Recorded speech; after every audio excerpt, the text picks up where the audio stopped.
नमस्कार दोस्तों, मैं हूं रविकांत। आप देख रहे हैं आरडी न्यूज। यह कैसा कर्ज, जहां 1,80,000 रुपये लिए लेकिन 12,40,000 चुकाने के बाद भी 3 लाख बाकी रह गए। जहां एक व्यक्ति ने पत्नी के पास सुसाइड नोट रख की आत्महत्या, लिखा मुझे माफ करना। जहां कामा कस्बा के कुट्टी मोहल्ला में कर्जदारों से परेशान होकर एक व्यक्ति ने घर में फांसी लगाकर अपनी जीवन लीला समाप्त कर ली। आत्महत्या करने के साथ ही व्यक्ति ने एक सुसाइड नोट भी लिखा है, जिसमें 3 लोगों पर आरोप भी लगाए गए हैं। पुलिस ने सुसाइड नोट बरामद कर मृतक के शव का अस्पताल में पोस्टमार्टम कराकर मामले की जांच शुरू कर दी है। जानकारी के अनुसार कामा कस्बा के कुट्टी मोहल्ला निवासी संजीव गुलाटी घर में अपनी पत्नी रजनी और बेटी लबी के साथ रहता था। बुधवार रात उसने अपनी पत्नी और बेटी के साथ खाना खाया और सो गया। देर रात संजीव उठा और घर की दूसरी मंजिल के एक कमरे में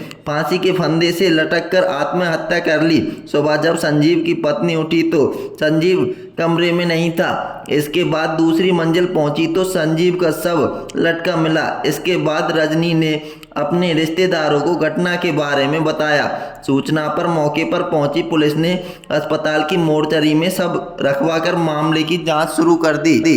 घर के दूसरे कमरे में मिला सुसाइड नोट।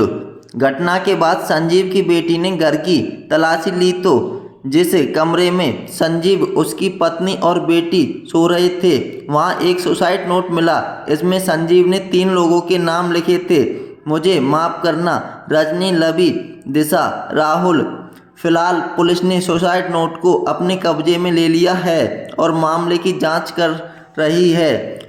अब हम आपको बताते हैं कि सुसाइड नोट में क्या लिखा है। मैं संजीव गुलाटी, पिता स्वर्गीय चनन दास गुलाटी, मेरे को कुछ लोगों ने इतना परेशान कर दिया है कि मजबूरन होकर अपनी जीवन लीला समाप्त कर रहा हूँ। शेर सिंह उर्फ कालू, निवासी कनवाड़ा, जिससे 1,80,000 रुपये लिए थे, अब तक 12,40,000 रुपये दे चुका हूँ। वह 3 लाख रुपए और मांग रहा है। राजेश मीणा, निवासी देवी दरवाजा कामा, जिससे 1 महीने पहले 44,000 रुपये उधार लिए थे, उसने धोखे से 100 रुपये के स्टाम्प पेपर पर 2,50,000 रुपये लिखवा लिए। जेलदार, निवासी बरौली दाऊ के पास चांदी का सेहरा रखा हुआ है, उससे 2 महीने पहले 35,000 रुपये उधार लिए थे। यह है पूरी घटना। दोस्तों, कामा क्षेत्र की सभी खबरों को देखने के लिए हमारे YouTube चैनल आरडी न्यूज को सब्सक्राइब करें और हमारी सभी खबरों को अपने दोस्तों तक शेयर करें। मामला ये था कि संजीव नाम से लड़का था,